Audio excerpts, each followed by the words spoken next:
Archangels, ghosts, and Bigfoot. Oh my. It's just another night for Supernatural Girls. Real stories, real answers to life's biggest supernatural mysteries. And now for another exciting interview with paranormal experts from this world and others.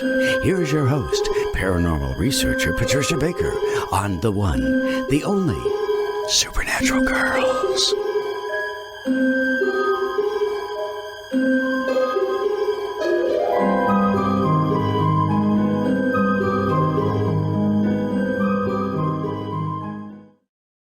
Welcome, everyone, to another exciting episode of Supernatural Girls. I'm your host, Patricia Baker, and I'm here with my lovely co-host all the way from Tucson, PK. How are you tonight? Absolutely fabulous. It's a beautiful day. It was in the low 70s. Perfect. Absolutely perfect. It's a nice change. I don't like being cold, and you've got it a lot worse than I do. Oh, but nonetheless, I'm a coward. Well, you were smart to move out to that beautiful part of the desert. Good for you. Well, my mother was the encouraging one, and she's a Piscean, and I understand your mother's also Piscean. Yes, now, isn't it strange? We're both interested in this type of thing because Pisces are very, very interested in the spiritual side of things. Yes. So that's how I think maybe how we both got directed. I think you're right. Possibility. Yes. And after all this time we've known each other, and we didn't know both our mothers were Pisces until today. My mother's birthday would be on the 7th. Oh my goodness. So it's very interesting to deal with that. And there's a lot of nice things about the Pisces. There's spiritual drive that they have. They seem to know things, which I'd like to say mother taught me, but we'll see. I worked at it. But they're very understanding people. They like to delve into the things that are unusual and different, which is what we all like, those of us here. But it's about the month itself is about partnerships, relationships, teamwork, sensitivity of all types, because it is a 2-month. And Pisces are very compassionate, very adaptable, very accepting, unless you do something wrong, and then devoted and imaginative. But the weak side is they're overly sensitive. And I could attest to that. When I did something wrong, boy, did I hear about it. The Italian mother came out then. Pisces or no Pisces. But they could be indecisive because of wanting everything to be perfect or trying to fix everything. So it makes it very interesting. So this month, since it's a 2-month, everyone that's involved with the two are ultra sensitive to what's going on. But it's a great time to meet someone new or do something different. In fact, I just got word this morning that my grandniece got engaged yesterday. Congratulations. That's wonderful. Yes. At Telluride. Bless her heart. They've just finished skiing. How romantic. Oh, talk about a beautiful way to go. But yes. I thought how neat with all this going on. Yes, that's beautiful. But I have a question about Pisceans. Mm-hmm. I've also heard that they know how to keep secrets better than anybody. Is that true? Oh, God, yes. My mother did. Oh, yes, mine too. Mm-hmm. Oh, yes. Dear. If we ever had a booklet with secrets in it after she passed, the whole world would be on top of her place. Oh, my goodness. Yeah, well, I'm glad that you were able to confirm that. I always thought that had to be true. So, well, they always have that mother used to say, I've got that feeling in my stomach. When she'd say that gut feel, because Pisces do, they get that feeling about something and they don't back down. Same way when they want to know some information, if they've got that feeling, you're going to talk or they'll put you under the light and make you speak. You're in that district attorney's office. Oh, again. For sure. Yeah, that's awful. Well, we've got an incredible guest tonight. I've been wanting to have on the show for some time now. And I was introduced to Betty Hill by our guest's aunt. because that was Betty Hill. Mhm. So, anyways, I met her, and it was a thrilling experience. And now we're closing the circle with Betty Hill's niece tonight, Kathleen Marden. Now, let me tell you a little bit about Kathleen. She has always had, surprise, surprise, an insatiable interest in UFOs and ET contact.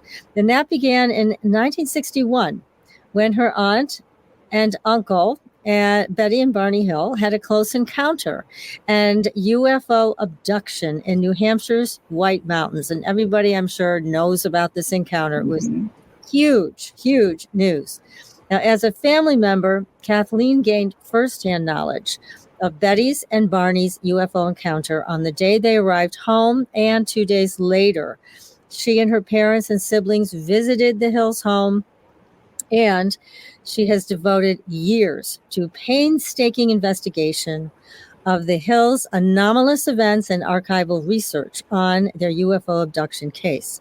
As the trustee of Betty's estate, Kathleen selected files from Betty's historical collection for a permanent collection at the Milne Special Collections Library at the University of New Hampshire in Durham, New Hampshire.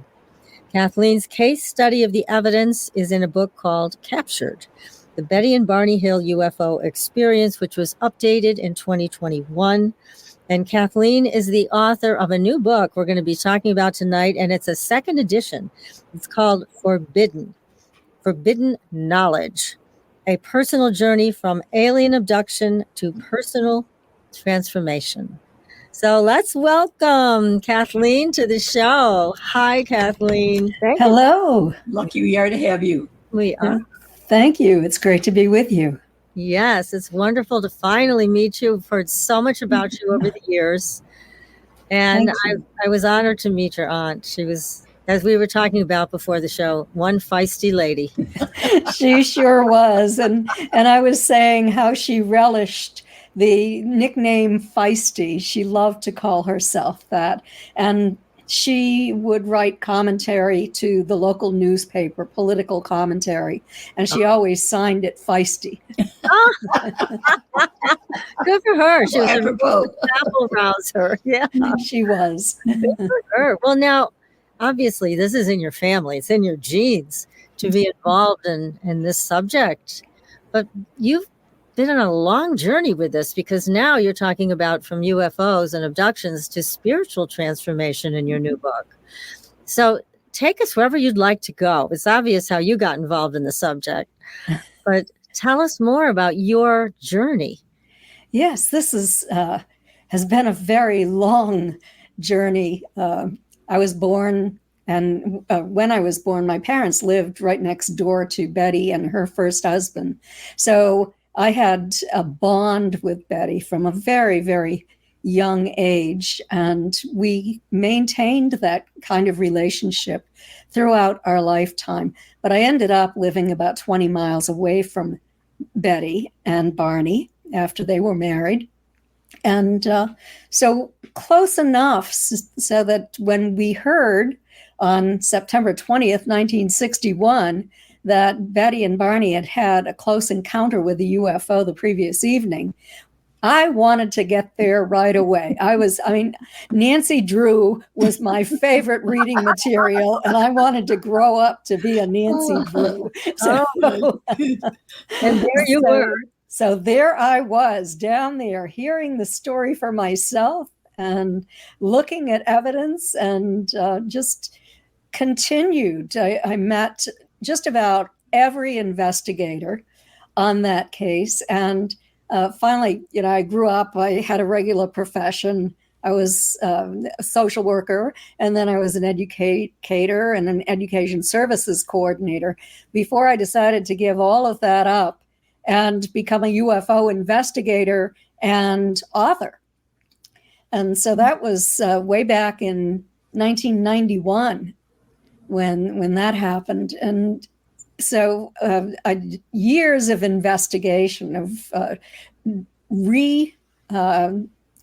living the Hills' journey along the route that they took through Niagara Falls and through Canada and back down through New Hampshire, stopping at the same spots, traveling in the same time frame, spending the night in the places where they spent the night, doing everything that I could to learn as much as possible about what happened to them and to attempt to find just a common explanation for that period of missing time.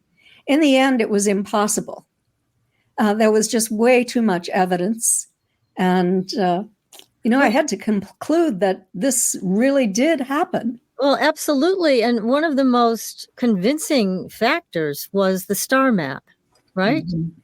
That was one of them. Yes, it was Marjorie Fish's work on Betty's star map, where she spent years attempting to identify the stars and building three-dimensional maps. She'd have to go to the university and hand copy all of the distance data and characteristics of our local stars out 54 light years from the sun, and then take them home. And she was building three-dimensional models using silk line and beads of different sizes and colors to represent the various stars in our local galactic neighborhood. So she built 13, and she still didn't have a match. Oh, my goodness. Yeah, over a number of years. And finally, a new Gliese catalog was released, and it contained better distance data. We had made technological progress. And so Marjorie went back a 14th model, and she found a match, finally. Mm-hmm. Well, the interesting thing about this match is that all of the stars on Betty's map are sun-like stars, and all of the stars on her map are the only sun-like stars in that galactic neighborhood. So that was very, very interesting. Also, one of the astrophysicists who studied that map was looking at the routes that these alleged ETs would take from Zeta Reticuli up to our solar system. And he stated that if we lived on Zeta Reticuli and we had developed the technology to travel through space from planet to planet, then that is precisely the route we would take. So wow. I found that very, very interesting. And you've referred to other things like the torn dress and situation. What was the biggest thing that stood out to you? I mean, to us, it was the star map, but what was it for you? I don't know if I can put them in order. They were all very important.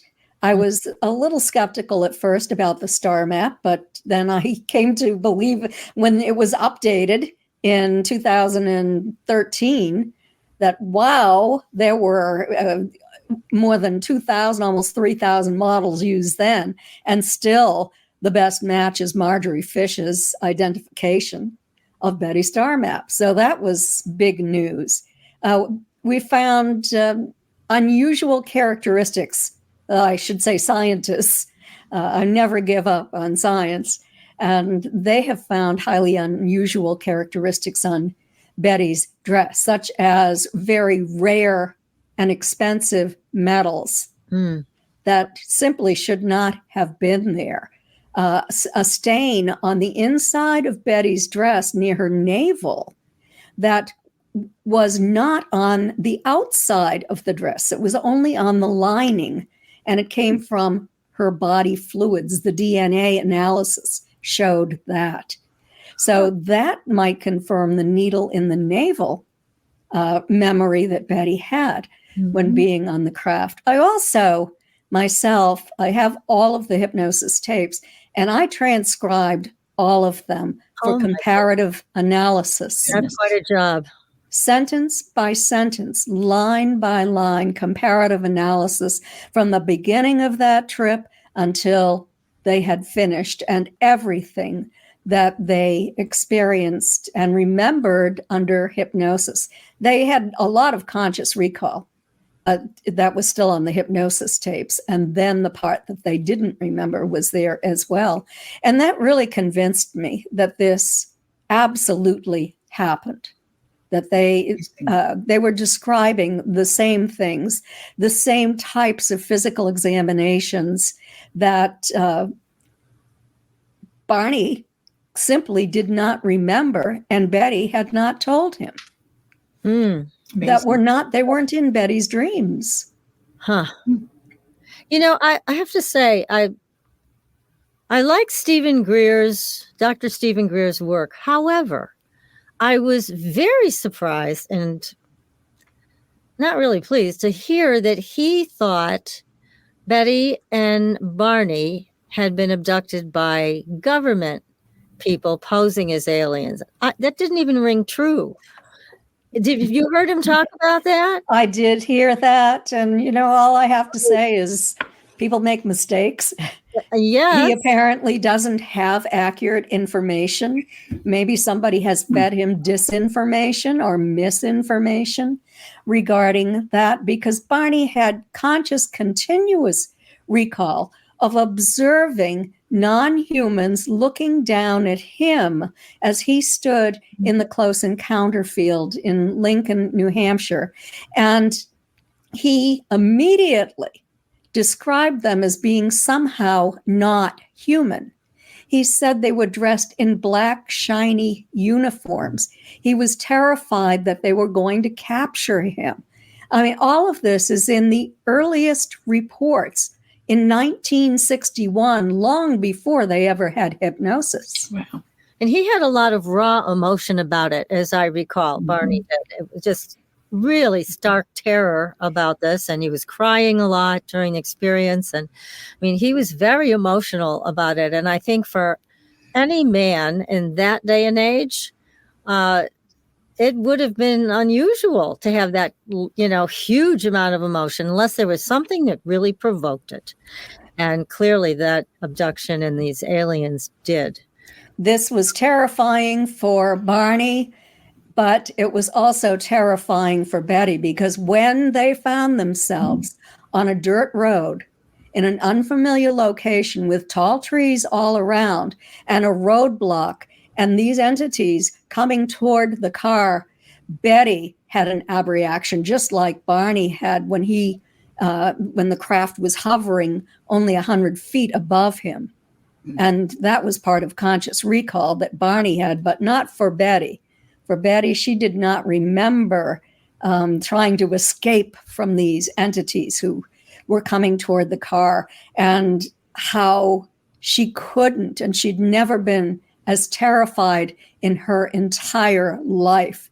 And she was weeping. We can understand why, right? Really Startling. Terrified, absolutely terrified. I would be too. And they were the first, really, to have, as a couple, this experience and then have it be brought to the public the way it was, in such a big way. Yeah. Yes. And the other thing that's interesting is Marianne Shenefield, who introduced me, who had her own story, but she's the one who introduced me to Betty. I never did get a chance to meet Barney.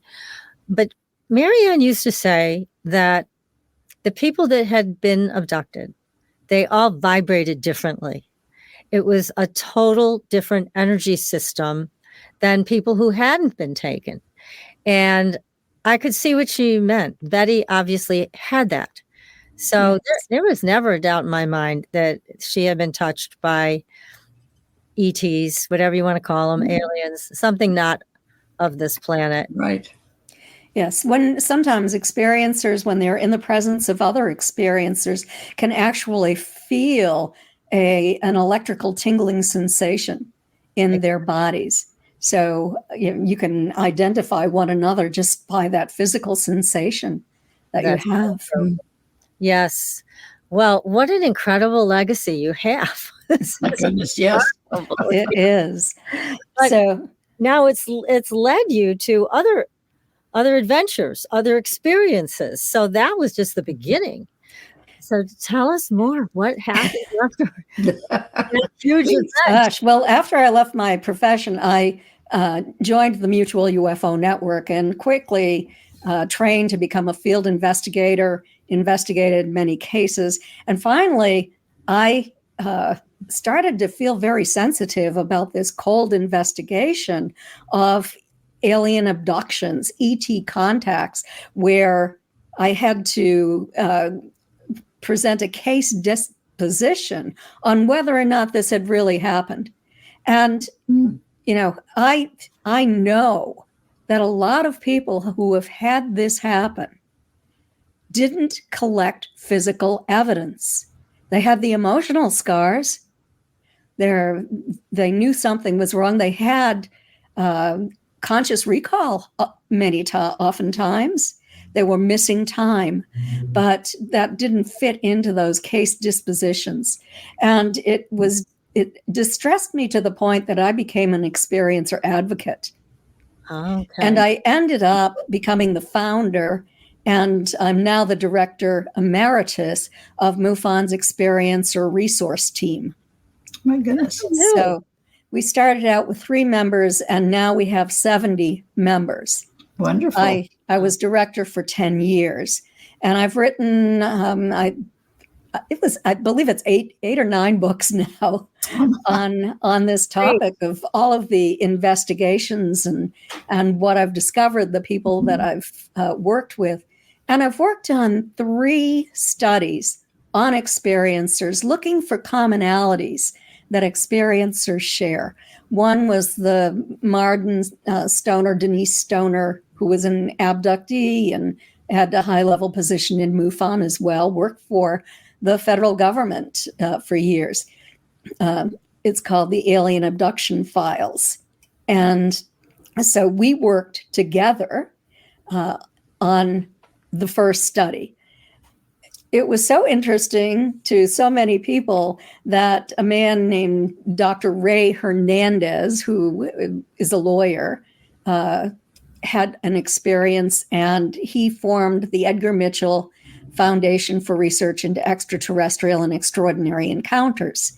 And he asked me to be on the board of directors of that organization. So I said yes.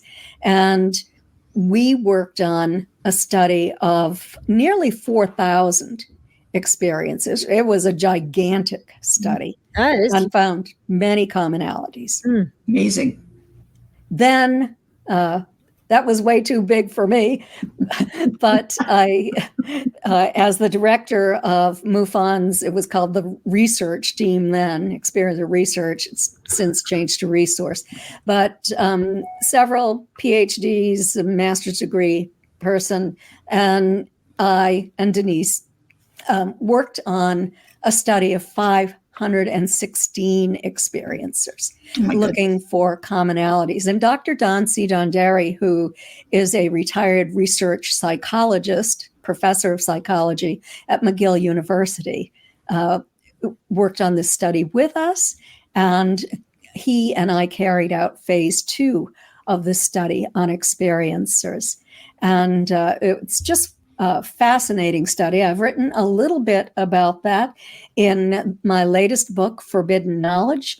More of it is available in my book, Extraterrestrial Contact, What to Do When You've Been Abducted.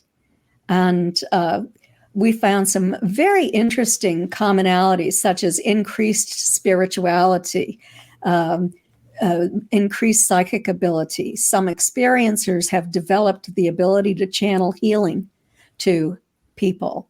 You have a completely different perception of the world than you did prior to having these experiences. And this tends to develop over time. It's not always immediate in everyone, such as a near-death experience, but the characteristics are very similar for experiencers as for near-death experiencers. There were 2 studies done at the University of Connecticut by Kenneth Ring and Christopher Rosing, who found these characteristics as well. So our research supported the work that they had done in their studies. A lot of the skeptics have said it's all sleep paralysis or Right. sleep hallucinations. None of it is real. Mhm. And so those were things that we took a look at.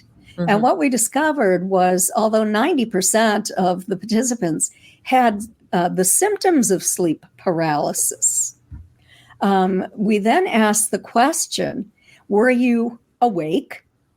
Did you see non-human entities enter your environment? And then did you become paralyzed? And the majority said yes. Hmm. So they were awake when they had this experience. So it could not have been sleep paralysis. In addition to this, we find the same patterned marks on experiencers' bodies. And this occurs around the world. Right. Now, let me ask you, Kathleen, do you feel that the abductees are being treated any better as time has gone on? Most indicate that they are being treated better. Mm-hmm. There's been an appeal by experiencers and who communicate with these non-humans. And they have expressed concern about the prevalence of autoimmune disorders in experiencers, the prevalence of chronic fatigue and immune dysfunction syndrome and fibromyalgia and those kinds of things, migraine headaches. And the ETs are concerned.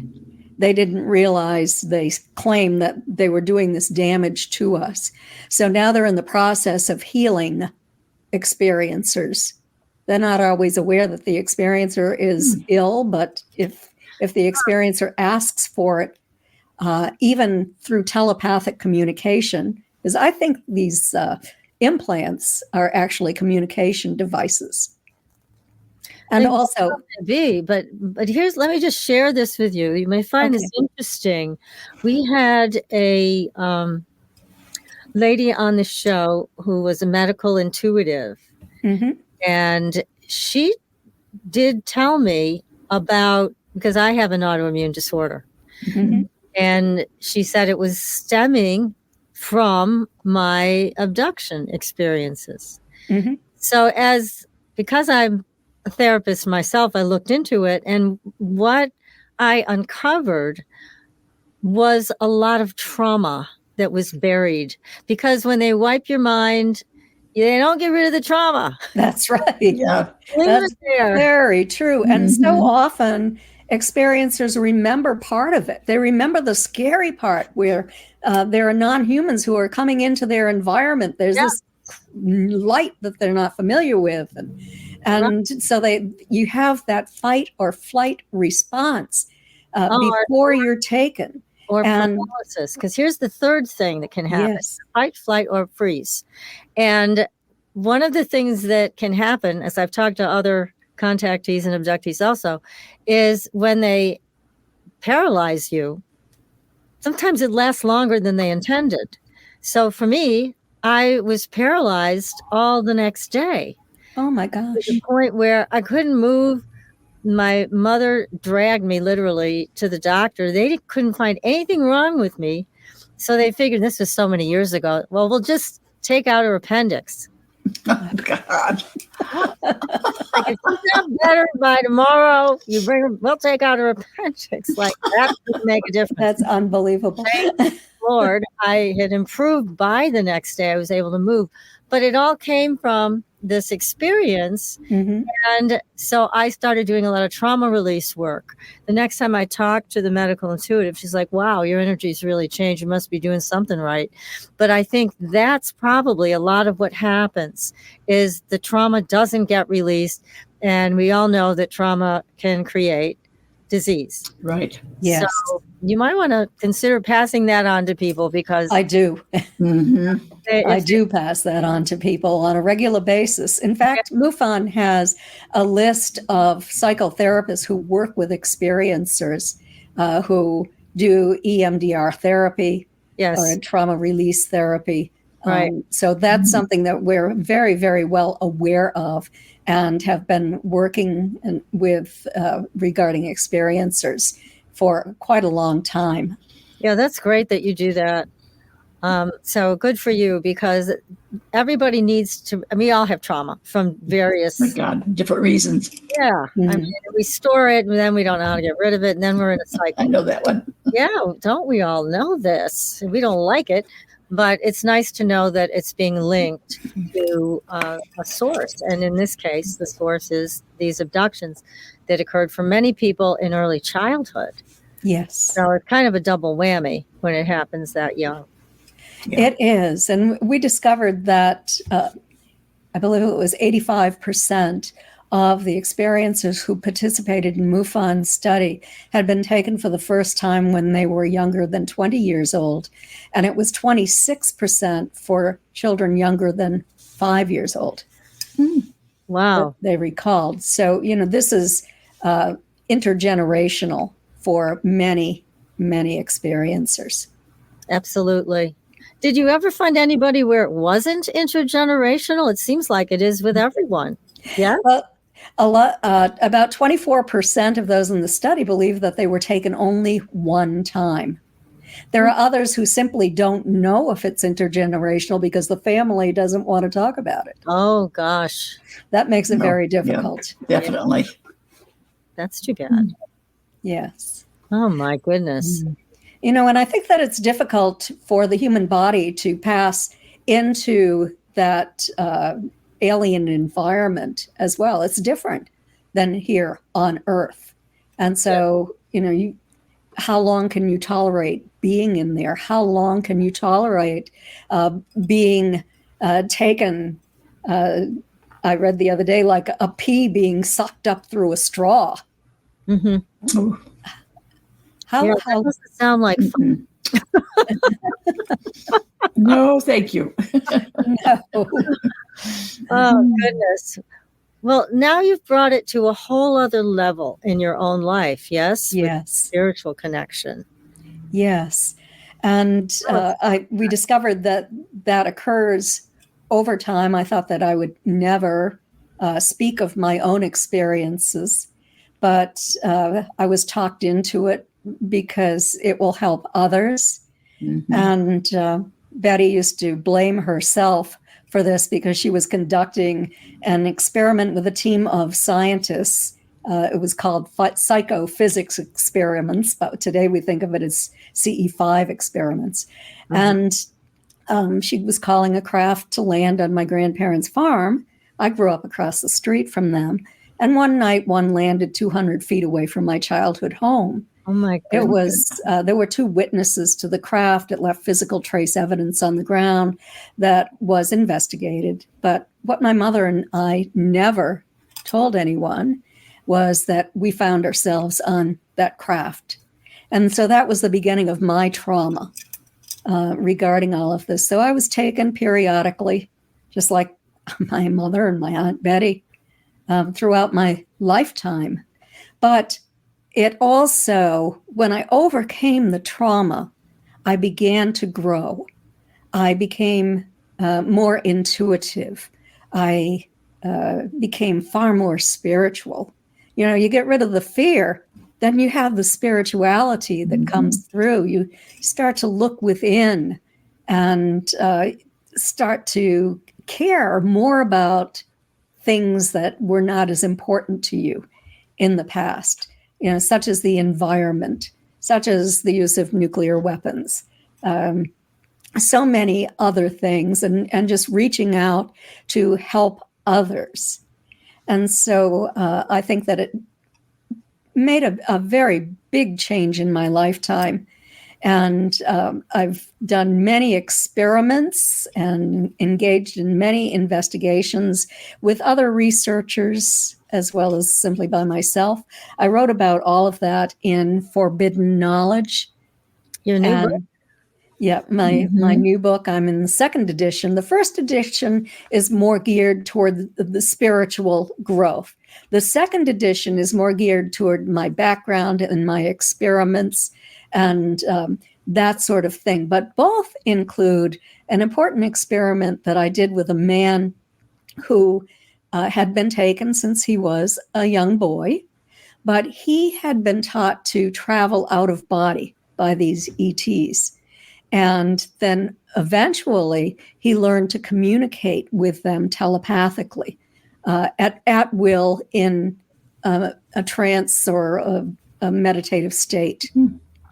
And this team of researchers and I met with him and the ETs once a month for 2 years and were invited to ask whatever questions we wanted to ask. Well, as people who collect scientific evidence, we had to have permission to bring our instruments to collect scientific evidence that this was something real and not just his imagination or a hoax.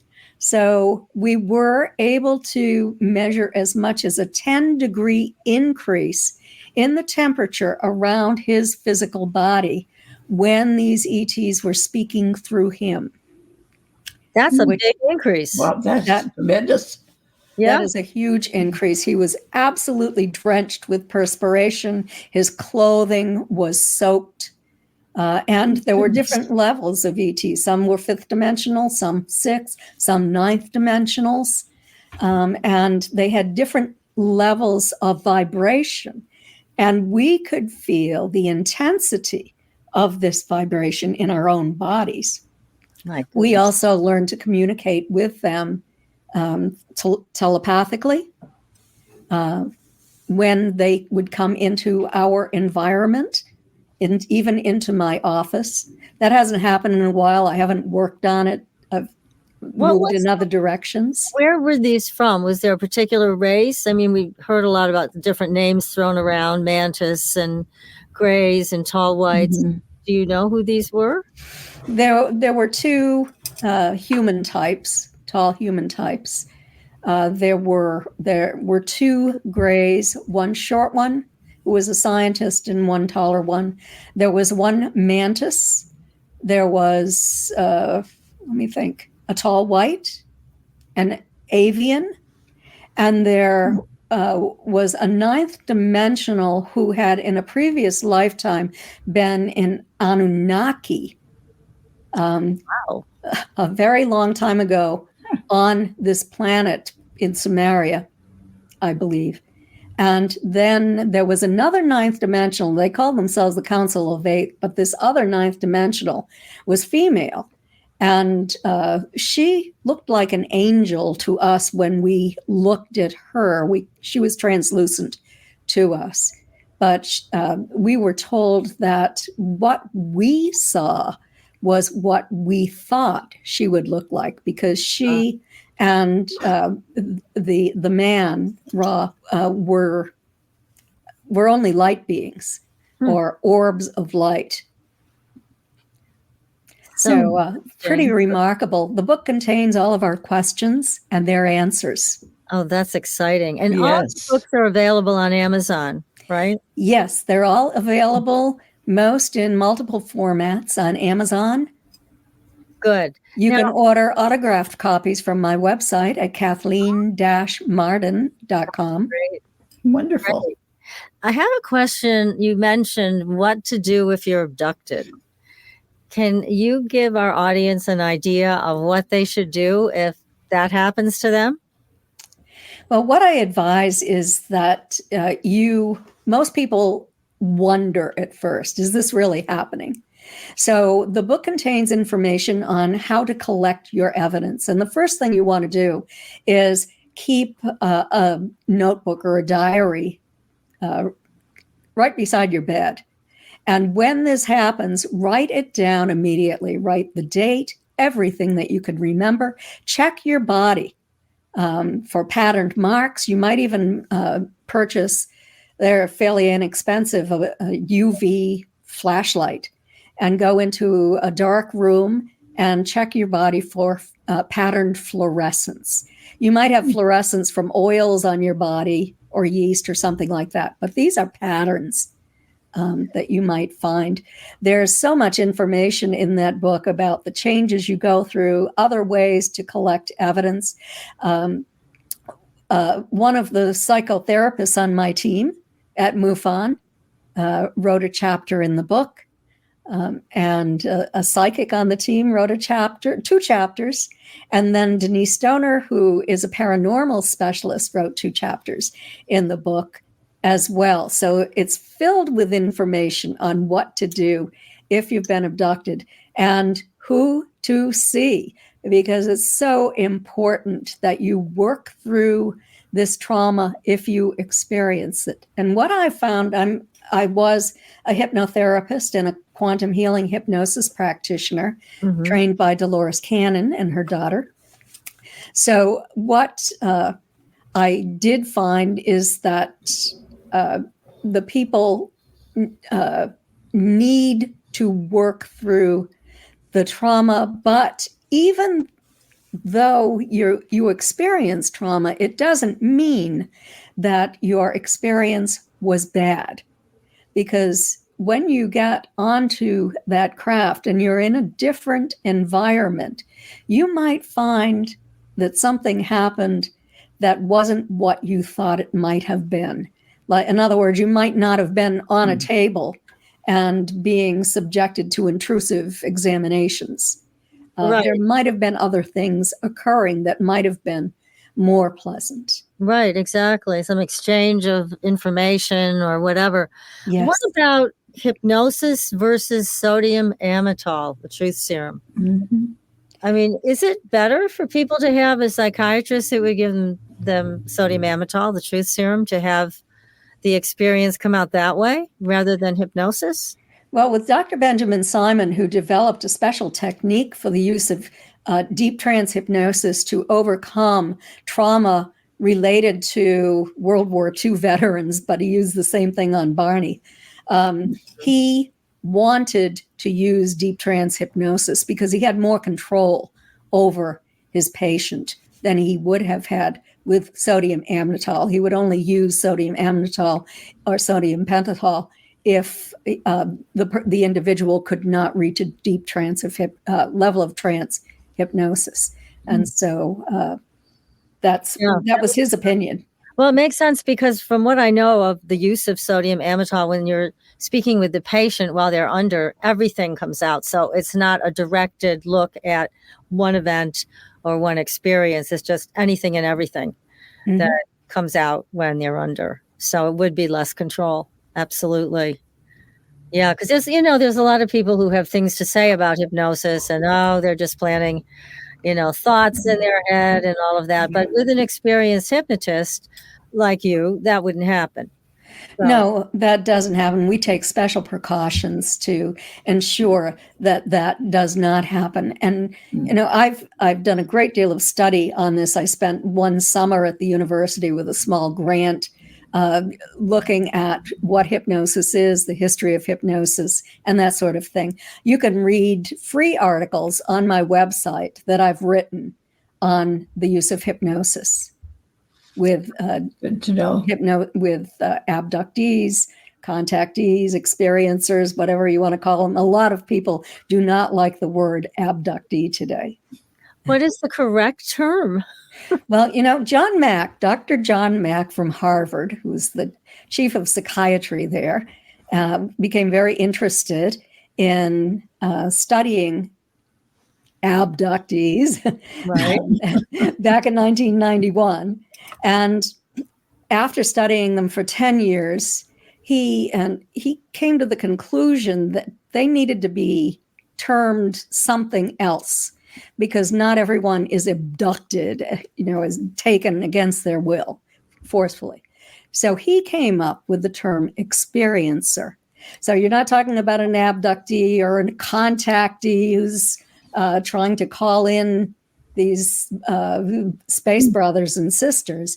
You're talking about everyone is included under one term, and that is experiencer. Okay, we've got to change our language, PK. A little late for me. Now, Kathleen, with your experience globally of all of this, we've heard very different and much more traumatic types of stories for two places. One is Alaska, and the other is South America. Right. Why?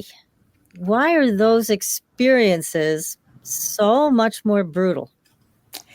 I'm very familiar with what has been reported in South America, where people, and it was military, mostly people who went to a UFO, a downed UFO, and came in contact with the ETs and ended up developing something that put them into the hospital, and they died. This has happened to dogs who have attacked ETs on Native American reservation in the Southwest. Oh my! I don't think it's done intentionally by these ETs. There are people who have been burned. Experiencers in the United States have been burned. Yes, there was a case in Texas, wasn't it? Yeah. Well, yes, by coming too close to the craft. But people who have had close contact, according to the Defense Intelligence Agency's collection of studies that have been released through the Freedom of Information Act, we find that a number of people have been burned. They might have a sunburn on their face, on their bodies, because of probably, and this is hypothesized, the electromagnetic or radio microwave energy coming from the craft, if they've come too close to the craft too soon. So these ETs seem to make mistakes. Mm-hmm. Well, they can't seem to get it right sometimes when they drop people back off. Well, that's true. That is true, too. Sometimes they drop people on the floor, not on their beds. People have been injured. Sometimes people are dressed in somebody else's clothing. I mean, the little, what a friend of mine calls bellhops. The small gray ETs who do the grunt work, so to speak. Well, and I think immediately of Travis Walton, who was not only dropped far away from where he was picked up, but he's also dropped off without any clothes. And it was no, he had clothes. He had the clothes he was wearing that when he was taken. Oh, okay. Yes, they dropped him off near town, not in the location where he was taken, because he would have frozen to death if he were on that mountain in December. Yeah, that was quite deep in the woods because they were logging. It was. But I've been to that site and walked that site with Travis and talked about that.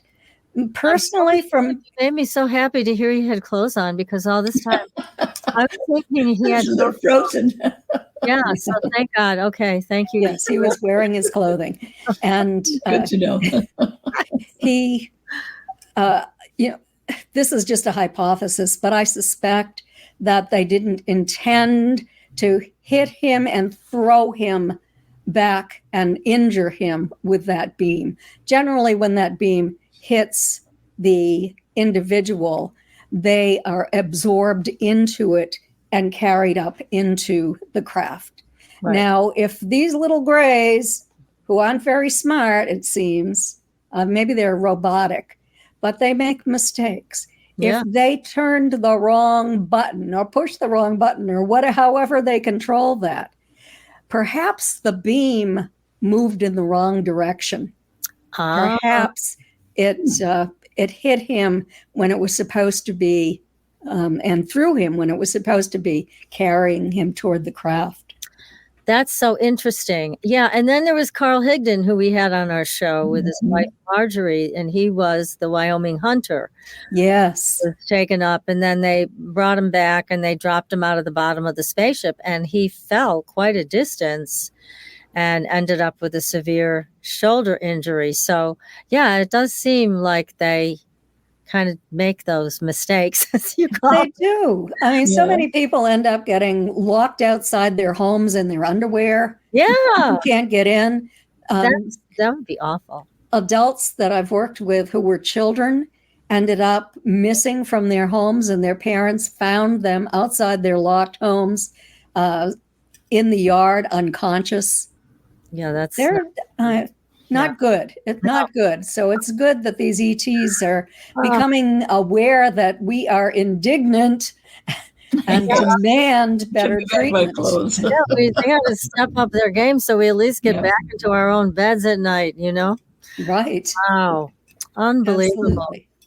Well, I hate to say this, but we are running out of time. Oh, I know, because this has been wonderful. it Definitely. went by so quickly. It's too fast. We got to have you back because there's so much more to talk about. And again, the name of your book is Forbidden Knowledge. This is the second edition that's out. And as you heard from Kathleen directly, she has 8 or 9 books out there. So be sure to take a look on Amazon and see which ones are right for you and your next adventure in this field. But Kathleen, you are just such a wonderful person and Definitely. Thank you. so grounded about this. You know, you've taken it step by step, and we feel like tonight we've been on an abduction with you that we've thoroughly enjoyed. Well put. I'm glad to hear that. Oh, this has just been wonderful. So will you come back? We would love to I have. would love to. It was great Great. speaking with you. Oh, thank you. Thank you so much. And again, Forbidden Knowledge. Mhm. Now, next week, we're going to be back with another great show. We're going to have Corey Good on. Right. And he's going to be talking about disclosure from a whole different perspective. So get ready to fasten your seatbelts for this one, everybody. We will be here to give you all the best stuff, as always, as Kathleen did tonight. Again, thank you so much, Kathleen, Definitely. for being here. Much love to you. Stay warm, comfortable, and healthy, you and your husband, please. Thank you. Thank you Okay. very much. Thank you. So we'll be back next week, everybody. And until then, we will see you on the Blue Highway. Good night, everyone. Good night. Good night.